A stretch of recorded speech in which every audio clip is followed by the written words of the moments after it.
Hi,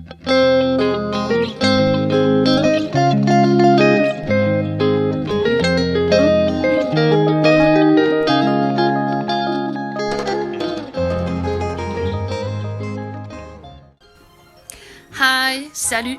Aujourd'hui on se retrouve pour une nouvelle vidéo.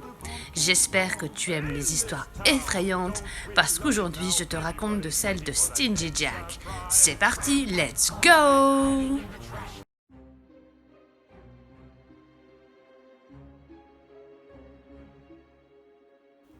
Une légende raconte qu'autrefois en Irlande vivait un homme appelé Jack. Il était très méchant et très avare. Et d'ailleurs, son surnom, c'était Stingy Jack.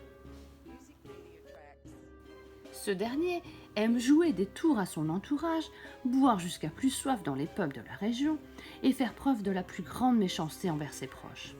Sa cruauté est telle que le diable en entend même parler et décide de lui rendre visite pour le punir et le condamner aux enfers.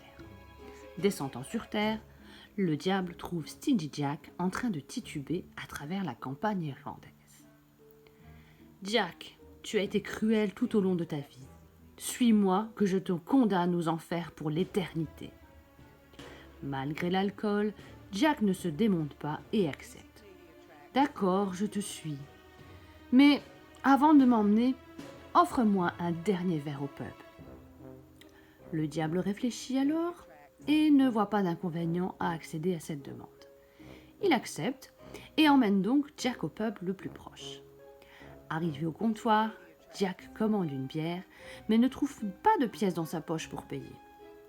Le diable décide de lui offrir la bière et se transforme en pièce de 6 pence. Mais au lieu de régler sa note, Jack attrape la pièce et la fourre dans sa poche où se tient une petite croix en argent. Le contact avec la croix empêche alors le diable de reprendre sa véritable forme et Jack, fier de lui propose de le libérer si ce dernier le laisse tranquille durant 10 ans. Le diable accepte furieux et retourne en enfer. 10 ans se passent, le diable décide alors de revenir. Jack accepte de le suivre, mais lui demande si ce dernier veut bien lui cueillir une pomme avant de l'emmener. Le diable accepte, grimpe sur le pommier.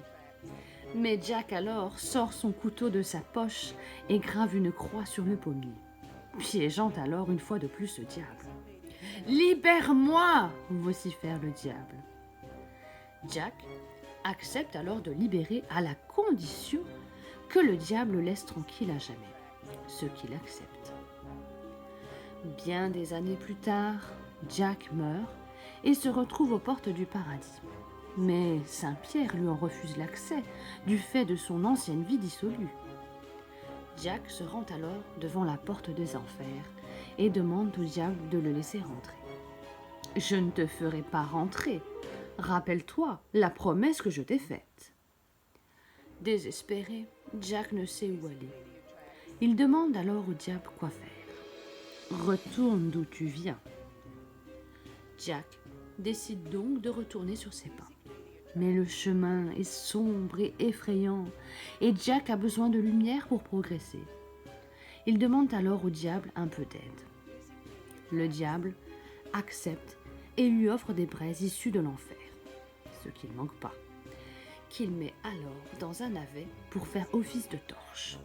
Depuis ce jour, Jack erre comme une âme en peine entre le monde des morts et le monde des vivants, ne sachant où aller. De nos jours, Jack O'Lantern est un personnage récurrent que l'on retrouve chaque année lors des festivités d'Halloween. Pour éviter de rencontrer des fantômes et autres âmes errantes, la population disposait ainsi de la nourriture devant leurs portes pour calmer les mauvais esprits et creusait dans des légumes, rutabaga, navets, etc., pour y placer des bougies afin de se protéger des êtres malins. Ce ne fut qu'au début des années 1800 que cette coutume se propagea aux États-Unis à l'occasion de l'émigration massive des Irlandais. Ces derniers continuèrent à fêter Halloween et décidèrent d'utiliser une citrouille pour y placer leurs bougies, considérant ce légume comme plus pratique à utiliser. Depuis ce jour, ces fameuses citrouilles sont surnommées les Jack-o'-lantern en référence à la légende.